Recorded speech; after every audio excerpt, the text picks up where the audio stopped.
Les 1000 premiers abonnés, c'est le mur le plus difficile de YouTube et les chiffres le prouvent. Selon une analyse de vidIQ qui porte sur 65 millions de créateurs, seulement 34% atteignent ce seuil. Autrement dit, 2 tiers n'arriveront jamais à passer les 1000 abonnés. Mais il y a un truc magique qui se passe une fois que tu as franchi ce mur. Tout s'accélère. Et dans cette vidéo, je vais te montrer exactement comment le franchir le plus rapidement possible avec des exemples concrets que tu peux appliquer tout de suite. Si tu me découvres aujourd'hui, je m'appelle Mansour, je vis de YouTube à 100% depuis 2020 et j'ai monétisé 8 chaînes. J'ai donc passé ce cap des 1000 abonnés plusieurs fois. Et il y a une chose dont je me suis rendu compte dans tous les cas, c'est que c'était vraiment le palier à franchir pour viser gros. Donc si tu galères à les passer, ne désespère pas, c'est normal. C'est vraiment le palier le plus compliqué. C'est celui où la majorité des gens vont abandonner. Et justement, c'est parce que la majorité des gens abandonnent ici que si tu ne lâches pas, il y a des opportunités qui vont se créer, qui vont être incroyables pour toi. Et je suis sûr que si tu regardes cette vidéo, tu fais partie de ceux qui vont tenir. Alors, pour commencer, il faut déjà comprendre pourquoi est-ce que ce cap, il est si difficile à passer. Parce que quand tu comprends le problème, en fait, la solution, elle devient évidente. Au tout début, YouTube ne te connaît pas. Il ne sait pas de quoi parle ta chaîne ni à qui te recommander. Donc, il va te tester prudemment sur de petites audiences. Les ingénieurs de Google appellent ça construire ton Semantic ID. J'ai fait une vidéo dédiée sur le sujet, ça t'intéresse, je te la mettrai en description. En gros, YouTube apprend petit à petit qui tu es et surtout à qui proposer la chaîne pour la regarder. Et c'est là que va intervenir la fameuse courbe exponentielle. Au début, c'est lent. C'est même sacrément lent et c'est vrai que c'est vraiment compliqué. Tu vas faire 10 vues, 30 vues, 50 vues et t'as l'impression de parler dans le vide. Je me rappelle quand j'ai sorti ma première vidéo, à part ma mère et mes sœurs, personne ne l'avait regardée. Puis à mesure que YouTube comprend ta chaîne, la courbe va se mettre à monter de plus en plus vite. C'est un peu comme allumer un feu de cheminée ou un feu de camp. Au début, tu vas avoir juste une petite étincelle. Tu dois souffler, alimenter, être patient. Et surtout, tu as l'impression qu'il n'y a rien qui se passe. Et puis, d'un coup, le feu va prendre. Et là, il va s'entretenir pratiquement tout seul. Et les 1000 premiers abonnés, c'est la phase où tu souffles sur l'étincelle. Pour te donner un repère concret, selon les données de plusieurs plateformes d'analyse, la plupart des créateurs atteignent les 1000 abonnés après 20 à 50 vidéos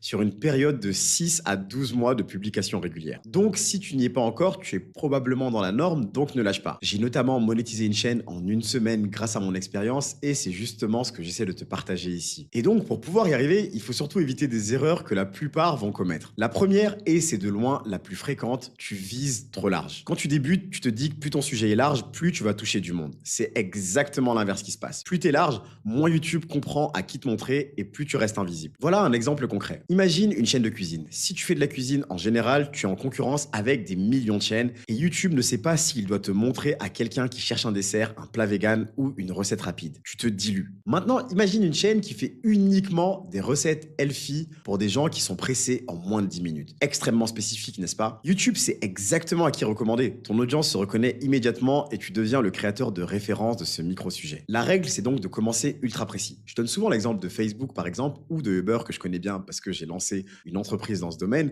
C'est le fait que quand ils ont commencé, ils ont lancé Uber Berlin. Ils ne visaient que les gens à San Francisco qui avaient les moyens de pouvoir prendre une berline. J'ai d'ailleurs fait une vidéo sur le sujet entière sur ma chaîne principale Entrepreneur Mindset qui a plus de 500 000 abonnés si ça t'intéresse. Mais bref, ils ont commencé comme ça, petit, et ensuite, au fur et à mesure, ils ont grandi en augmentant la taille de leur niche jusqu'à toucher le monde entier. Et tu peux avoir des milliers d'exemples comme ça, Tesla, Facebook, etc. Donc pense à ça quand tu te lances. N'essaye pas de toucher le maximum de monde, pense à servir de manière optimale une petite niche. La règle, c'est vraiment de commencer ultra précis. Tu peux toujours élargir plus tard, une fois que tu as une base d'abonnés qui est fidèle. C'est comme percer un mur. Tu vises un point précis avec toute ta force au lieu de taper partout. Le point précis, c'est ce qui perce. Et pour trouver ce micro-angle, l'IA va t'aider énormément. Aujourd'hui, plus d'excuses. Quand moi je me suis lancé, ça n'existait pas. Aujourd'hui, il te suffit d'ouvrir Claude ou ChatGPT, de parler avec et ils vont t'aider à trouver une micro-niche extrêmement rentable. Fais-le tout de suite. Demande à Claude de te proposer 10 micro-niches dans ton domaine avec pour chacune l'audience précise qu'elle vise. Et en quelques minutes, tu vas avoir une direction claire. La deuxième erreur, c'est que tu pries pour que les gens s'abonnent, mais tu ne leur donnes jamais une bonne raison de le faire. La plupart des débutants vont terminer leur vidéo par un simple pensez à vous abonner. Ou ils vont commencer comme ça et ça, c'est une erreur. Ça ne marche pas parce que ça ne donne aucune raison concrète. L'abonnement, c'est une promesse. Donc voilà comment faire concrètement. Au lieu de dire abonnez-vous, tu dis quelque chose comme abonne-toi parce que chaque semaine, je te montre une nouvelle stratégie pour faire grandir ta chaîne. Là, la personne va avoir une raison claire, un bénéfice qui est précis et une régularité qui est annoncée. Je sais ce que je trouve sur cette chaîne-là, je sais quand et pourquoi. C'est comme la différence entre un magasin qui dit revenez nous voir et un magasin qui dit revenez mardi, on reçoit une nouvelle collection en exclusivité pour vous. Le deuxième te donne une vraie raison de revenir. Et bien sûr, place cette phrase au bon moment. Ça, c'est vraiment la clé. Surtout pas au début quand les gens viennent d'arriver, qui ne te connaissent pas, pas, qu'ils ne savent même pas ce que tu vas leur proposer,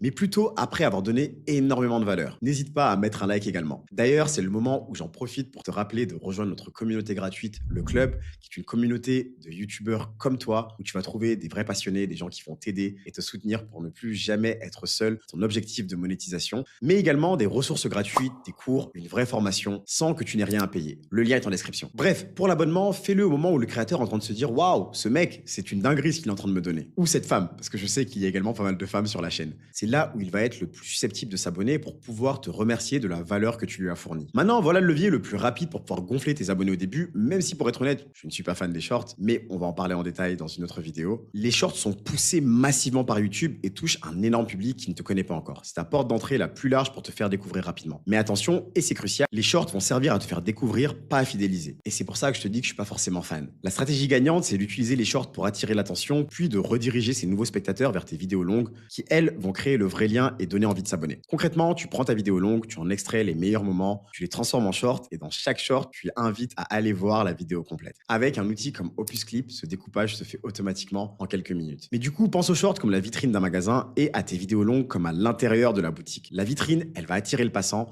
mais c'est en entrant dans la boutique qu'il va devenir client. Ton objectif, c'est de faire entrer les gens, pas juste de les faire passer devant. Et voilà comment l'IA va te faire gagner énormément de temps sur tout ce processus. Pour l'idéation, Claude, comme on l'a déjà vu, va t'aider à trouver des sujets que les gens cherchent vraiment dans ta niche, pas seulement ceux qui te plaisent. Pour les scripts, Claude structure tes vidéos avec des accroches fortes et des boucles qui retiennent les spectateurs jusqu'au bout. Tu vas donc avoir plus de rétention et donc plus de push de l'algorithme. D'ailleurs, si tu veux des prompts efficaces pour YouTube, tu en retrouveras gratuitement dans notre communauté privée dans l'onglet Classroom. Pour les miniatures, on a des outils comme Ideogram ou TomMagic qui vont te générer plusieurs versions à tester pour maximiser ton taux de clic, même si aujourd'hui ChatGPT fait un travail incroyable. Et pour la distribution, Opus Clip va transformer une vidéo en plusieurs shorts diffusés partout. Tu multiplies tes chances d'être découvert sans multiplier ton temps de travail. Le créateur qui va utiliser ces outils intelligemment, et c'est vraiment ça la clé à mon avis avec l'IA, c'est qu'il faut savoir l'utiliser de la bonne manière, va atteindre ce seuil des 1000 abonnés 10 fois plus vite qu'une personne qui fait tout à la main. C'est pas de la magie, c'est juste parce qu'il va créer du meilleur contenu, de meilleures miniatures, de meilleurs titres en très peu de temps. Comme d'habitude, voilà l'action à faire dans les 24 heures pour pouvoir avancer vers ton objectif des 1000 abonnés. C'est une seule action, mais elle change tout. Tu définis ta micro-niche en une seule phrase. Le format est simple. J'aide telle personne précise à obtenir tel résultat précis. Par exemple, j'aide les jeunes actifs débordés à cuisiner sain en moins de 10 minutes. Si tu n'arrives pas à remplir cette phrase clairement, c'est exactement pour ça que ta chaîne stagne. Demande à Claude de t'aider à la formuler ce soir en lui décrivant ton domaine et à qui tu veux t'adresser. Une fois que tu as cette phrase, chacune de tes prochaines vidéos doit servir cette personne précisément. C'est comme ça que YouTube comprend qui tu es et c'est comme ça que tu exploses le mur des 1000 abonnés, croisant mon expérience. Et si tu veux savoir exactement combien il te faut de vues sur ta chaîne pour pouvoir atteindre 1000 € rapidement, clique sur la vidéo qui s'affiche. En attendant, prends soin de toi. Je suis pressé de voir le contenu incroyable que tu vas créer. Je te dis à très vite et comme tu le sais déjà, on avance ensemble.